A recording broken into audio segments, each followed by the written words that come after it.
Сәлем достар, бүгін сіздермен осындай өте керемет кестелі құймақтың рецептісімен бөліскім келіп отыр. Ешқандай да грамның қажеті жоқ, барлығын көз мөлшермен алып жасай берсеңіздер болады. Міндетті түрде жасап көріңіздер, бір жасағаннан шығатын видео рецепт. Ендеше кеттік, көп созбай видео рецептімізге көшейік. Ең алдымен осындай 2 дана жұмыртқамызды салып, оның үстінен жарты чайный ложка ас содамызды салып, осылай екеуін жақсылап тұрып, көпіршіктенгенше миксерлеп алатын боламыз.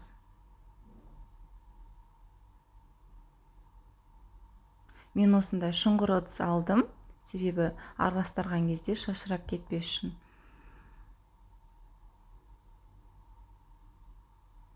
Мінекей осындай болып көпіршіктенуі қажет сіздерде де.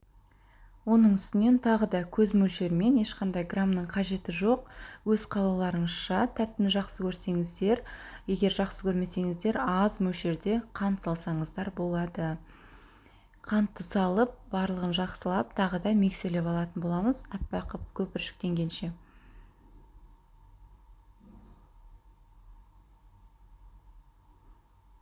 Мінекей осындай керемет болып, аппақ болып көпіршіктенуі қажет. Оның үстінен міндетті түрде жылы сүт болсын, мұздай сүт болуға болмайды. Менде мына жерде 1 литрдей сүт. Жұмыртқамыздың үстінен құямыз да, тағы да жақсылап тұрып араластырып миксерлеп алатын боламыз. Мінекей өте керемет көпіршіктеніп тұр. Оның үстінен қанттың дәмін басу үшін кішкене осылай тұз салсаңыздар болады. Енді оның үстінен кішкене аз мөлшерде аз-аздан салып, ұнымызды жақсылап тұрып араластырып алатын боламыз. Бірден салсақ қою болып кетуі мүмкін. Оның тығыздығы әркімде әрқалайы. Мен барлығын көз мөлшермен алып жасап жатырмын. Өзіме қажетті қоюлық пайда болғанша ұнды осылай аз-аздан шетінен салып араластырып тұратын боламын.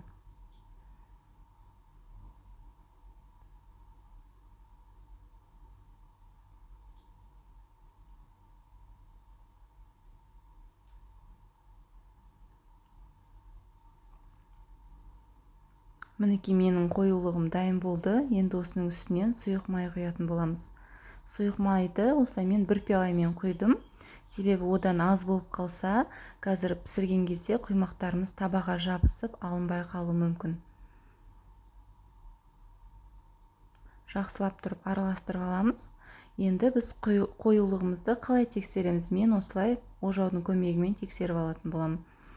Осылай құйған кезде қатты сұйық емес, қатты қою емес, орташа есеппен болуы қажет. Дайын болған құймағымызды қызып тұрған ыдысқа салып, кезек-кезегімен пісіріп алатын боламыз осылайынан. Мінекей өте керемет болып кестелі құймақтар пісіп жатыр менде. Екінші бетін осылай қызартып, екі бетін пісіріп алсаңыздар болады. Өте керемет, сондай жұп-жұмсақ, хош иісті блинчиктер шықты менде.